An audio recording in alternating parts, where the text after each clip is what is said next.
첫 번째 질문이 인생에서 가장 큰 위기는 언제였고 이를 어떻게 극복하셨나요? 라고 하는 질문이 들어왔어요. 인생에서 참 이런 질문 내가 가끔 받았는데 그때마다 내가 곤혹스러운데, 왜냐하면 이 질문은 그 안 좋은 기억을 꼭 끄집어내야 되거든. 근데 여러분들이 다 알 거예요. 2016년도에 내가 2015년에 사장이 됐는데 2016년도에 그 노트7 사고가 있었거든. 그래서 이거 가지고 내가 굉장히 고생을 했어요. 그러니까 그렇지, 고생이지. 근데 저때 내가 무슨 생각을 했냐면 사장된 지가 1년이 안 됐습니다. 근데 요거 내가 깔끔하게 마무리하고 내가 회사 떠난다고. 왜냐하면 사장은 1년 해도 전 사장이고 10년 해도 전 사장이야. 그러니까 한 1년 후반하고 떠나도 뭐 삼성전자에서 사장한 거는 맞으니까. 근데 전 사장이라고 그러면 몇 년 했어요? 안 물고. 그래서 이거 내가 깔끔하게 마무리하고 떠난다라고 생각을 했는데 그보다 더 중요한 건 다음 문자가 거예요.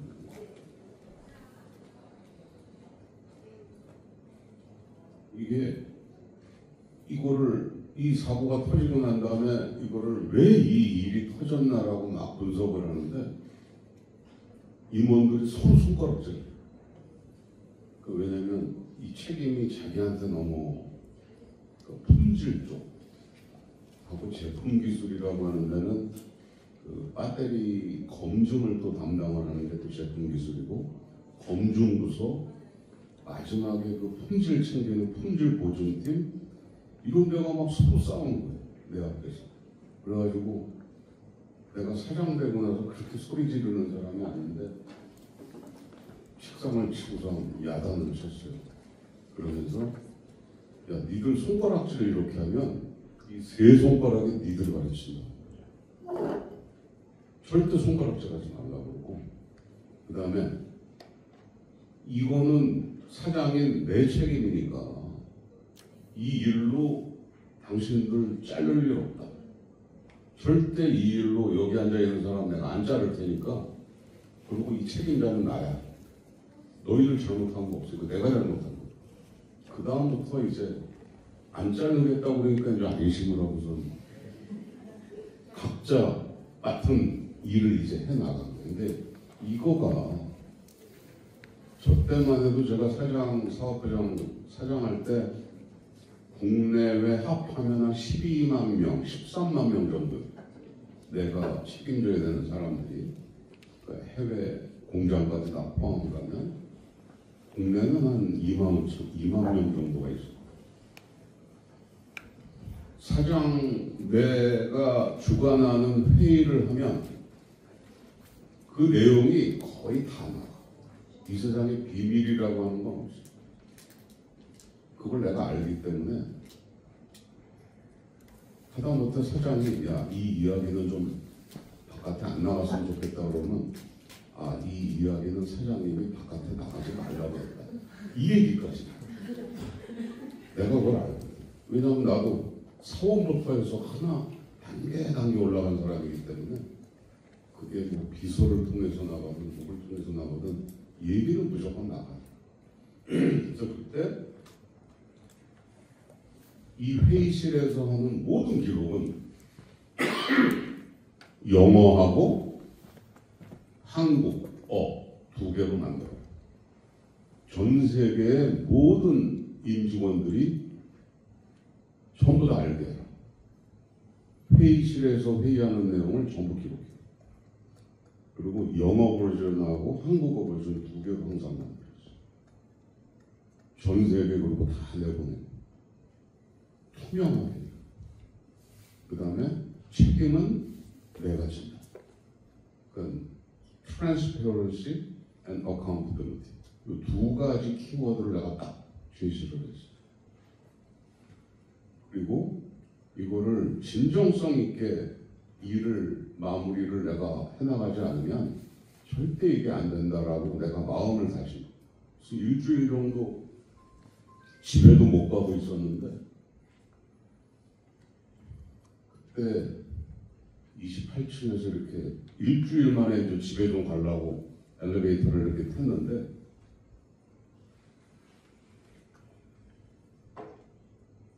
여직원이 이렇게 하나 탔어. 내가 일단 차장 정도 되는 친구는 마케팅 쪽에 이름은 내 기억이 안 나는데 나를 이렇게 딱 보자마자 막 우는 거야. 그래서 내가 이게 내가 얼마나 그때 내 마음이 아팠는지 그러니까 걔는 나를 보면서 이제 너무 안쓰러운 거. 그래서 내가 등을 두드려주면서 걱정하지 마라. 내가 깔끔하게 마무리하고 너희들 걱정 안 하게. 근데 깔끔하게 마무리하고 내가 떠난다 이런 얘기는 차마 안 하고 깔끔하게 내가 마무리할게. 근데 2층에서 이제 내려오는 건데 그 28층에서 그 2층까지 그 엘리베이터 내려오는데 이 친구가 울음을 멈추질 않네. 또 무슨 생각까지 그러냐면 야 이거 누가 보고 오해하겠다. 내가 뭐 야단 쳐가지고 막 온 것처럼. 근데 그때 내가 그 직원 한 명의 모습을 보고서 진짜 마음을 내가 아주 강하게 가졌어요. 내가 진짜 마무리 안 하면 안 돼. 그리고 내가 떠날 때 이건 우리 고동진 선배가 잘 마무리해서 우리가 이렇게 지금 회사가 돌아가고 있어 라고 하는 생각을 주고 싶었어요. 이때 여러분 리콜을 한 걸 여러분들이 다 알 거예요. 노트7 전체 리콜을 했거든. 근데 그때 내 위에서 배터리만 바꿔주면 안 되냐 이런 얘기가 있었어. 근데 그게 최초에 내가 방수권을 만들었고 그다음에 홍채 인식을 그 안에다 붙이고 여러분 홍채 인식이 한 이만한 거를 요만한 거를 만든 휴대폰 안에 집어넣는 그 내가 얼마나 속이 상했겠어. 개발 실장일 때 그걸 막 홍채 인식하려고 내가 무지하게 돌아다녀. 그래서 회사라고 하는 거는 이게 그때 지금은 좀 애들이 많이 블라인드로 넘어갔는데 그때는 사내 게시판이라고 하는 게 있었어. 무슨 의견이든지 거기다 다 올리는. 그 집에 한 일주일 못 가고서 그 게시판을 계속 보는데 수백 명이 거기다가 하여튼 한마디로 하면 이거야. 제발 배터리만 바꾸는 짓은 하지 마세요.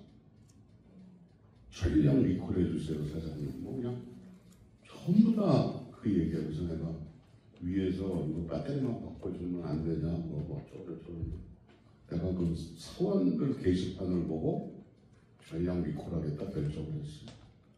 전량 리콜하겠다고 그러니까 내 위에 높은 연관이 그 당시 지금 그때 이제 사업지원 미래전략실의 부회장이지. 그 무선 사업부장도 했던 분이고. 야, 너 이거 전략 리콜하면 얼마 날라가는지 알아? 그래서 6조 5천억이 날라갑니다. 그랬어. 여러분 6조 5천억이라고 하면 상당히 잘. 그때 무선 사업부 매출이 한 연간 100조 정도 돼서 순이익이 한 10조 이상이 나와. 6조 5천억이 그냥 생돈이 날라. 근데 그렇게 안 하면 그 다음 해에 문제가 될 거라고 나는 생각해. 그 다음에 계속 이거 가지고 계속 문제가 생겨. 이건 내가 그래서 떠안고 그냥 잠수해버리면 될 것 같아가지고 6조 5천억이라고 그러니까 알긴 안 해 그러더라고. 알고 있습니다. 제가 시킨 적이 있습니다. 다음 문자 볼까요? 이게 여러분들은 아마 인생에서 그런 노트7 같은 일은 아마 겪지 않게 될 텐데 무슨 일이든지 어려움을 겪을 때 자기를 놓고 원을 그린 다음에 360도를 바라봐요. 항상 놓치는 게 있으면 놓치는 순간 말 그대로 놓칩니다. 모든 팩터를 다 고려를 해요. 그리고 이건 내가 할 수 있는 건 자기가 하는 거고. 그때 지금 내 후임 사장애가 이제 그때 개발실장을 맡았는데 원래 원인 분석하고 그런 게 개발실장이 해야 돼요. 근데 이 친구가 좀 나이가 어리다 보니까 검증, 품질 이런 쪽은 다 나이가 많거든요. 네가 원인 분석할 수 있어? 그랬더니 제가 못했는데요. 알았다. 내가 해줄게. 그래서 그때 터진 배터리 다 펼쳐놓고서 매일 그거 보는 게 일과였었어요. 그 다음에 여기 내가 마지막 의사결정자라고 그러면 항상 로드맵을, 그리고 여기 바이 프로덕트라고 하는 게 뭐냐면 이 분석하는 것에서 끝내고 대책을 세우고 여기서 끝나면 안 되고 뭔가가 부산물이 나와야 돼. 바이 프로덕트. 저때 확립해 놓은 게 뭐냐면 배터리가 납품이 되면 그것을 검증하는 시스템을 만들어요. 통계적 방법에 의해 가지고 예를 들어서 몇 개 단위에서 하나를 뽑아내고 몇 개가 하나 전부 다 해체 분석까지 하고 테스트까지 하고 그래서 납품을 받고 그 다음에 그 배터리를 보관하는 데는 별도의 장소를 지정해요. 저 이후로 노트 7 터진 이후로 갤럭시에서 배터리 터졌다는 얘기 여러분들 들어봤어요? 그게 바로 바이 프로덕트. 그래서 항상 내가 무슨 일을 할 때 어려운 일을 당했어? 그러면 항상 360도를 돌아보고 내가 해야 될 거, 남한테 부탁해야 될 거. 그 다음에 개인이 하는 게 아니라 어떤 조직이나 기관을 통해서 일을 해야 돼. 이 일을 나눌 줄을 알아요. 그 일을 나눌 줄을 알아야 사람이 성장합니다. 일과 삶의 균형을 맞추는 방법이 무엇인가요? 이런 질문을 했어요. 이거 답으로 그냥 넘어가죠. 먼저 내가 어떻게 살아왔는지를 한번 여러분. 나는 20대에서 내가 20대 중반에 삼성을 들어갔는데 삼성 들어간 이유는 먹고 사는 문제 때문에 내가 6남매 막내인데 돈을 벌어야 됐어. 돈이 필요했어. 내가 받는 월급으로 우리 집이 생활을 해야 됐거든. 한동안 한 6, 7년을 그래야 됐어. 집이 완전히 이렇게 콜랩스해버려. 내가 월급을 받으면 다 어머님 갖다 드리고 그러면 연탄 200장 하고 쌀 한 가마 딱 사면 한 12, 3만 원이 남아요. 내가 5천 월급이 19만 8천 원에서 시작해. 놀랬지. 네. 근데 이제 첫 번째 딸이 그렇고 두 번째 딸이 23만 원. 한 3개월인가 좀 수습이 끝나니까 정상 월급이 26만 원이었고 26만 원으로 이제 그러면 한 13만 원이 나면 그거를 이제 뭐 반찬 사고 그러는 거죠. 내가 그때 일을 안 하면 안 됐어. 내가 스카이대 나온 사람이 아니야. 나는 그 성균관대에 나왔는데 성균관대는 그때만 해도 지금은 학교가 굉장히 좋아졌지만 그때는 1차 떨어진 사람이 가는데 그게 안 돼. 그러니까 가고 싶어서 가는 학교가 아니라. 근데 삼성에 딱 들어가니까 뭐 서울대 나온 애들, 스카이 나온 애들, 뭐 해외 유학 갔다 온 애들 즐비하더라고. 그때 걔들이 8시간이라면 나는 10시간 일한다. 걔들이 12시간 일하면 나는 15시간 일한다. 이런 각오로 일을 했어. 살아남고 내가 계속 급여를 받기 위해서. 나는 그때 사원 때 과장되고 나서 차장, 나는 토요일 내 유일한 자유시간은 딱 정해놓은 거야. 토요일 저녁 7시서부터 일요일 새벽 2시. 그때 어디 많이 갔냐면 이태원에 많이 갔어. 이태원 갔다고 그랬는데 이거 웃는 사람들이 있는데 놀러 간 게 아니고 그때 이태원에 가서 미군 군무원들 영어 공부하는데 그 시간을 쓰거든. 그래서 무슨 영어 클럽에 가입을 해가지고 그 사람들하고 일요일날 뭐 등산도 가고 같이 외국 애들이지. 그리고 일본어를 그때 공부했어. 20대. 집에 가면 한 11시 20분쯤 되는데 퇴근해서 양말 안 벗고 손만 딱 씻고서는 앉아서 이러고 있어. 왜냐하면 양말 벗으면 이게 일단은 눕고 싶거든. 근데 저 때는 뭐 유튜브나 뭐 이런 거 없었을 때 여러분들 이러한 걸 통해서 내가 하나 이야기하면 유튜브 절대 거기 빠지면 안 돼. 유튜브 보고 싶으면 책을 읽어.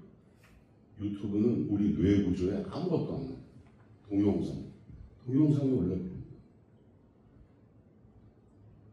그래. 나는 유튜브는 일주일에 딱 시간 정해가지고 뭐 1시간 본다. 근데 그 1시간도 역사 뭐 이런 거, 역사 이야기하는 거 이런 거를 통해서 새로운 기술을 이런 거에다가 시간을 써야지 이상한 거 이렇게 보고서 시간 소비하면 안 돼. 이거 내가 국회 들어가기 정치하겠다라고 하는 생각하기 전에 책 쓰면서 이거 내가 적는 거야. 그리고 60이 넘어서 내가 삼성에서 완전히 은퇴를 하면 사회, 그다음에 후배, 특히 청년들을 위해서 나는 제2의 인생을 살겠다라고. 인생은 나와 세상 간의 상호작용인 거예요. 인생이라고 하는. 그 매개체가 일인 거고, 일이 나한테는 곧 삶이었고 삶이 곧 일이었어요. 내가 왜 이 이야기를 하냐면 여러분들 일하고 휴식하고 이게 구분이 돼? 그건 안 되는 거예요. 예를 하나 들으면 월요일 날 회의를 해보면 이 친구가 주말에 이 일을 가지고 고민을 했는지 안 했는지를 알 수가 있어요. 일하고 자기 삶하고 자기 휴식 시간에 일 하나도 생각 안 하고 딱 단절을 하고 산 사람들은 월요일 날 어리버리해. 월요일 날 아침. 근데 밥 먹을 때도 내가 지금 하고 있는 일을 생각을 하고 쉴 때도 샤워할 때도 화장실 갈 때도 그 일에 대해서 자꾸 고민하는 사람들은 이게 계속 연결이 돼. 그러면 그렇게 사는 사람은 워라밸이 없는 건가? 아니에요. 내가 20대 때도 1년에 한 3, 4일 휴가가 있었거든. 여름에. 그때는 겨울 휴가가 없었어. 여름에만 3박 4일 4박 5일 있었는데 친한 친구, 내가 인생에서 가장 친했던 친구가 스님이 돼 있었거든. 대학교 때 친구. 개천지로 다니는 거야. 맨날 걔는 이제 해인사 갔다가 뭐 진주 다솔사 갔다가 뭐 여기저기 막 톡을 다니고 지금도 톡을에 들어가 있어. 그게 나한테는 내 삶의 여유를 찾아주는 어떤 하나의 밸런스였어. 일하고 삶과 여유는 분리가 되는 게 아니라 이렇게 얽혀 있는 거지. 그 사이에서 자기만의 그 라이프 밸런스를 자기가 찾으면 돼. 일하고 워라밸이라고 하는 거 분리가 되는 거야. 자기만의 어떤 그걸 가져가야지. 이 질문 가지고 굉장히 고민을 많이 했는데 직업 선택의 기준이 뭐냐? 잘하는 것과 잘해낼 수 있는 것 중 어떤 게 중요하냐? 이건 내가 따로 자료를 준비를 안 했는데 이건 누가 질문했는지 내가 물어볼 수 있어요. 왜냐? 잘하는 것과 잘해낼 수 있는 것 차이가 있어요. 저거 구분이 안 되는 얘기야. 잘하는 것과 잘해낼 수 있는 것. 이건 구분 안 되는 얘기지. 그 다음에 첫 번째, 직업 선택의 기준이 뭐냐? 그거는 심플한 거죠. 아, 여기서 일했을 때 적어도 뭐 한 10년 정도 이렇게 근무를 하면 나한테 분명히 도움이 되는 직업. 그 다음에 내가 평생 직업 가지고 갈 수가 있어. 라고 하는 게 당연히 판단 기준이지. 그죠? 그 판단 기준은 심플한 거예요. 근데 어떤 일은 내가 이 안에 들어가서 헤맬 것 같고 그런 거 못 선택하면 안 되지. 근데 이건 내 능력이라든가 오늘은 내가 조금 부족하지만 내가 여기 들어가서 배우고 익히고 그러면 내가 잘할 수 있어. 그럼 그 직업을 선택을 해야 돼. 더 중요한 건 직업이라고 하는 건 여기 잘하는 것과 잘해낼 수 있는 것이 중요한 게 아니고 직업은 주어진 일을 잘해내는 게 중요해요. 내가 삼성에 맨 처음 들어가서 통신연구소 개발관리팀에 들어갔는데 연구원들이 이렇게 이런 저런 방에서 세미나하고 나면 그때는 칠판에 이렇게 백목으로 썼거든. 근데 이 연구원 이놈아들이 안 지우고 그냥 나가는 애들이 태반이야. 그리고 그 백목을 계속 쓰다 보면 이렇게 허옇게 쌓이죠. 바닥에. 그런 청소부터 내가 했어요. 그 다음에 추석 때 선물 나눠주는 거. 그런 게 저 개발관리에서 하거든. 총무일도 했어. 사람이 없다 보니까. 그리고 1984년도, 85년도 여러분들 생각해봐. 그때 선물이 뭐였겠어?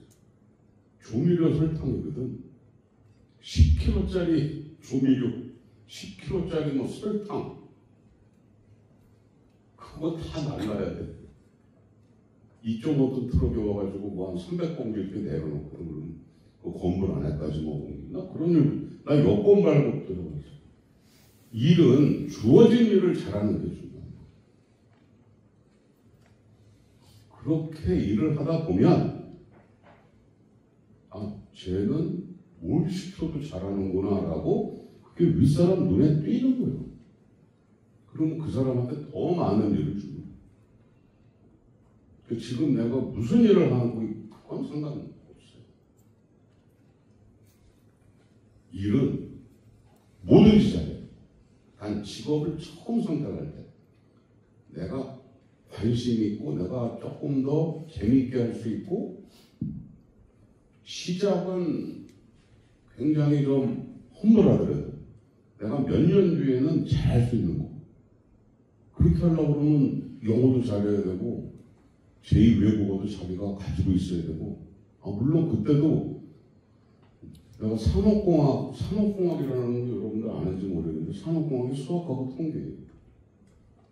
근데 어느 날 신입사원 때 내가 1년차 연구소장이 날 부르더니 자네 그 산업공학 했으면 그 퍼트 CPM이라고 하는 게 있어요. 통계. 이렇게 프로젝트를 시작부터 끝까지 그걸 통계적으로 이렇게 쭉 풀어나가는 게 있거든. 그거 자네가 강의할 수 있나? 그러고 나한테 물어보시더라고요. 성우님이셨는데 예, 그 전공입니다. 그랬더니 한번 해보라 그러면서 지금 이 정도 되는 간부들 신입사원이 이렇게 간부들을 모아놓고 내가 통계학 강의를 하고 그러니까 쟤는 맨날 그 선물 날르고 여권 발급하고 총무하던 백목 맨날 칠판 정리하던 애인데 통계 강의하는 걸 보고 그 부장 한 분이 깜짝 놀래요. 그래서 어느 날 나를 당신 그 차 태워가지고 시청 앞에 그때 부천이었는데 영수가 시청 앞에서 나 돼지갈비를 사줬어. 그때 돼지갈비는 최고였어요. 소고기는 감이 없습니다. 그러면서 나를 이렇게 격려를 해주셨고, 자네는 개발 관리하는 사람은 이렇게 커야 되고 뭐 이런 거를 이렇게 덕담을 많이 해줬어요. 그 강의 한번 하고 난다. 그 강의를 내가 몇 번 했어요. 그때 강사료는 안 줬어. 그래서. 근데 그 신입사원이 이렇게 강의, 그때는 이 통계 주기율표가 머릿속에 이렇게 쫙 정리가 돼 있었고, 이러면 얼마고 이거 얼마고 뭐 이런 식으로 칠판에다 막 써내려가니까 굉장히 임프레시브 했던 것이. 그러니까 자기만의 뭔가를 가지고 있고 일을 시작할 때 무엇이든 부딪히면 무조건 다 아는 게 직업이고 일인 거지. 처음부터 뭐 내가 고급스러운이라고 그런 세상은 존재하지 않아요. 주방장이 되려고 그러면 설거지 뭐 5년 해야 되고, 물 썰고 홍당 물 쓰는 거 3년 해야 되고, 이런 거하고